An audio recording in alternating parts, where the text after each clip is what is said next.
দেশের দক্ষিণ পশ্চিমাঞ্চল ও উত্তর পশ্চিমাঞ্চলের 10টি জেলায় নতুন করে কালবৈশাখী ঝড় ও বজ্রপাতের সতর্কবার্তা দেওয়া হয়েছে।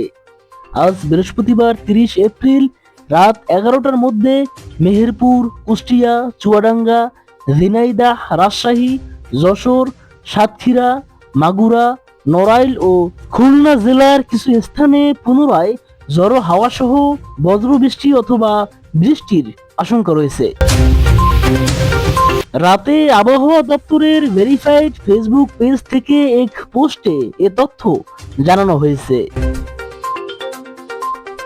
আবহাওয়া দপ্তর থেকে বিশেষভাবে সতর্ক করে জানানো হয়েছে, বজ্রপাতের সময় যানমালের নিরাপত্তা রক্ষার্থে কেউ যেন ঘরের বাইরে অবস্থান না করে। দুর্যোগপূর্ণ এই সময়ে ঘরের ভিতরে নিরাপদ আশ্রয়ে থাকার জন্য সাধারণ মানুষকে অনুরোধ জানানো হয়েছে।